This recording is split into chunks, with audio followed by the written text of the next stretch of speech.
Яңалыклар чыгарылыш үз эшен башлап җибәрде. Студияда Алина Хисматуллина, хәерле кич. Начар ис аркасында фатир арендалап яшиләр. ГЭС бистәсенең 6-2 йортында канализация трубасы шартлаган. Ит, бәрәңге, бал, барысы да үзебезнеке. Чаллыда көзге ярминкәләр башланды.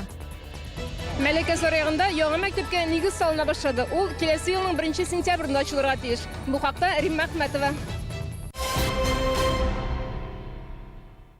ГЭС бистәсендәге 6-2 йортында бер атнадан артык начар ис. Подвалда канализация трубасы өзелгән. Трубада булган калдыклар исә подвалда калган. Коммуналчылар әлеге проблеманы шишүгә яңа гына кереште. Бу йортта яшәүчеләрнең кайберләренә вакытлыча фатирларын калдырып торырга туры килгән. Начар истән җыештыручыларның да башлары әйләнә. Денис Крухтанов гаиләсе белән фатир арендалап торырга мәҗбүр булган. В квартире ужасный запах, ужасный просто.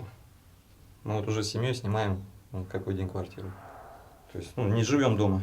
Мондый хәлгел 6-2 йортында гына кабатлана, шуңа күрә коммуналчылар барысында да шәһәрдәшләр үзләре гаепләде. Засорилось, да, это как кидать всякий мусор, тряпки вот. Из-за этого и засоряется. Ну это же надо проблему все равно в кратчайшие сроки. Ну а как? Оперативно. Это какой? Не кидать туда ничего и будет нормально. Сантехниклар турбадан сөлгеләр дә, җәймәләр дә аларга туры килде ди. Бүген турбаны ялгадылар. Бирдә яшәүчеләр әлеге хәл тагын кабатланырга мөмкин дип борчыла. Беренче подъездда канализация эшләмәгән. Чыккан бик нык ис. Ул ис икенче подъездга да, өченче подъездга да килгән. 6-2 йортында яшәүчеләр әлеге сорау белән торак коммуналь һәм халыкның көнкүрешен тәэмин итү идарәсенә барырга ниятлиләр. Гүзәл Шихапова, Ксения Антонова, Илдар Шайдуллин, яңалыклар. Чиратсыз төрле өлкәләргә караган сорауларга җавапны бер урында алырга мөмкин. Ай саен 20 меңнән артык шәһәрдәшебез күп функцияле үзәккә мөрәҗәгать итә. Үзәк халыкка 200 дән артык хезмәт күрсәтә. Биредә машина йөртү таныклыгы, паспорт, чит ил паспорты алырга, фатир алуга, гариза язырга һәм башка проблемаларны хәл итәргә мөмкин. Яшелчә, җиләк җимешләре, бал, ит һәм башка товарлар арзан бәядән һәм җитештерүчеләрдән. Чаллының 3 мәйданында көзге авыл хуҗалыгы ярминкәләре башланды. Сату төзүче стадионында, Шамил Усманов урамында, Галескәр Камал бульварында узды. Сатыла торган продукциянең сыйфаты нинди, бәяләр арзанмы? Гүзәл Шихапова ачыклады. Иртәнге сәгать 8 төзүче стадионында әлеге кеше күп түгел. Килүчеләр зарланмый, бәрәңге, ит, кишер һәм башка товарлар алып өлгергәннәр инде. Бик җайлы, мен Сидоровкада торам, әйбәт урын. Ошада алырга дигән әйберләр бик кыйммәт түгел. Менә 14 сум була дигәннәр 8 сум кишер, кәбестә, шулар. Төзүче стадионында урнашырга җиңел булды ди фермерлар, әмма халык биргә ияләшкәнче вакыт кирәк әле. Тавыклар, казлар үстерәм бик күп иттереп. Монда, конечно, кеше Сармановскийга өйрәнгән ие. Монда кеше бик әз йөри. Монда автобусларда йөрми, шуңа күрә кеше бик килми. Продукция без менә әйбәт, кеше килеш күреп торасыз, вообще юк инде. Ну, конечно, машина белән кирип басырга урыны җайлы. Шамил Усманов урамында ярминкә берничә 100 метрга сузылган. Бәяләр авыл хуҗалыгы министрлыгы тарафыннан билгеләнгән. Җитештерүчеләр зарланмый. Бәяләр бик арзан түгел дип уйлыйм мин, потому что үстергә бит тоже бик җиңел түгел. Арзан түгел. Әйбәт кешене кала бәрәңген алып тордылар. Инде безнең кишерне менә генә калды. Сәүдә урыннарында ук продукциянең сыйфатын тикшерәләр. Һәр безнең площадкабызда, сатыла торган урыннарыбызда ветеринария хезмәтенең безнең инспекторларыбыз һәм ветеринария хезмәтенең представительләре алар урыннарда эшлиләр. Һәм безнең ветсан экспертларыбыз монда без килә торган продукцияны без районнардан килә торган районнар тикшереп бирәләр ул продукцияны. Монда безнең урыннарда продукцияны тикшерә торган яңадан врачларыбыз бар. Киләсе ярминкәләр 23 сентябрьдә шул ук урыннарда узачак. Гүзәл Шихапова, Илдар Шайдуллин, яңалыклар. Бүген Чаллыда 13 яшьлек Аиданы җирләделәр. Ул кичә 9-нчы кат тәрәзәсеннән егылып төшеп вафат булды. Туганнары белдерүенчә, яшүсмер ачык тәрәзә төбендә уйнаган. Әнисе чүп түгәргә чыгып киткәч, егылып төшкән. Социаль челтәрләрдә ана белән бала арасында килеп чыккан низак турындагы язмалар дөреслеккә туры килми дип аңлаттылар. Туганнары алар иң яхшы дуслар иде ди. Әлеге очракның нечкәлекләрен тикшерүчеләр өйрәнә. Иртәгә 19 сентябрьдә Чаллыга республикада бала хукуклары буенча вәкаләтле вәкил Гүзәл Удачина килә. Ул Чаллы халкы белән очрашу уздырачак. Очрашуда шулай ук республиканың тикшерү комитеты башлыгы орынбасары Владимир Циома, социаль иминиятләштерү фонды җитәкчесе Рамил Гыйзатуллин, балик булмаганнар эшләре буенча республика комиссиясе сәркатибе Илсөяр Гарифуллина да катнашыр дип көтелә.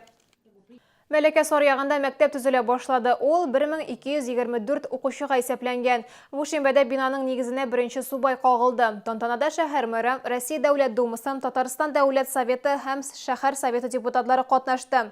Яңа мәктәп 37-нче комплекстагы кебек үк 1 ел эчендә төзелеп, файдалануга тапшырылачак дип белдерде шәһәр башлыгы. Теманы Рима Әхмәтова дәвам итә. Мәләкә Саръягында яшәүчеләр бу көнне берничә ел көтте. Аеруча балалар үстерүче яшь гаиләләр. Безнең өчен бу мәктәп бик мөһим һәм кирәк, чөнки балаларыбыз үсеп килә, микрорайоныбыз безнең яңа. Инде сән-сау көтәбез, ашкынып, Алла бирсә булыр дип өмет итәбез. Рәхмәт. Мин мәктәпне бик көтәм, бу мәктәптә әйбәт укыйм. Тарихи мизгел Мәләкә Саръягындагы мәктәпнең нигезенә беренче субайны кагалар. Төзелешне Евростиль җәмгыяте алып бара. 1 елдан монда 3 катлы матур бина торачак. Анда 2 бассейн, 2 спортзал, зур актлар залы булырга тиеш. Сыйфатлы белем һәм тәрбия алу өчен бөтен шартлар каралган. Яңа мәктәпнең бәясе 1 миллиард 40 миллион сум.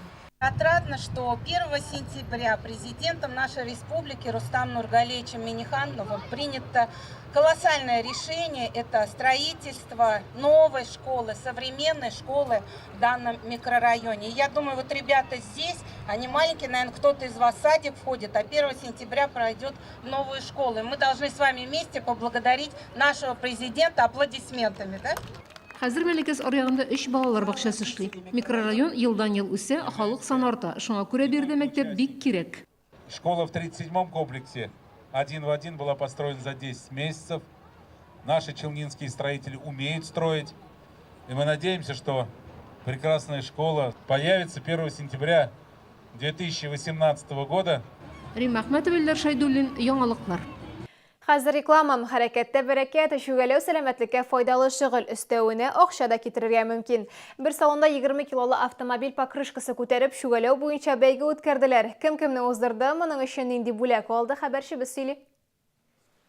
Автошина белән шүгәләү ярышында 15 тәвәккәл ир-егет катнаша. Яшьләре төрле. Иң өлкәне 61 яшь. Ул 56 тапкыр шүгәләй алды. Берәү 101 тапкыр шүгәләгәч, аны беркем дә уздыра алмас дип уйлаганнар иде. Әмма тагын да яхшырак күрсәткеч булды. Поддержим, раз, два, 200! 200!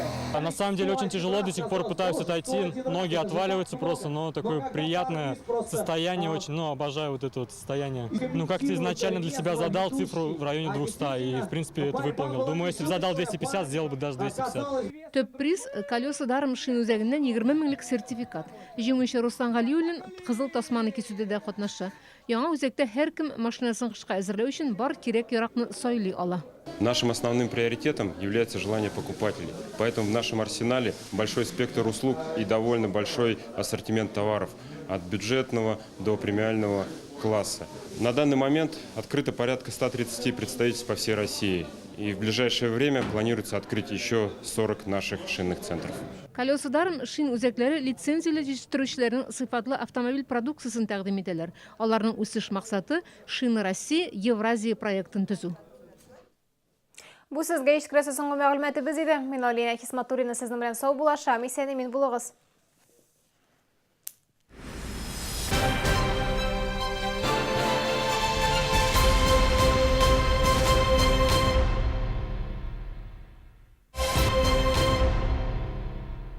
Вы купили Алмак. Почему? Маме ноги лечить. Ей назначили в поликлинике. Сама она не доедет. Будем лечиться дома. Акция до 27 сентября. Радуем скидками на Алмак 01 в аптеках Вита, Авито Экспресс и аптеках низких цен. Успейте купить выгодно. Жесткие, мягкие, астигматические, ночные, возрастные и цветные линзы в салоне Челны Оптика. Новый город 4001, телефон 45 12 46 и Новый город 116, телефон 45 12 45.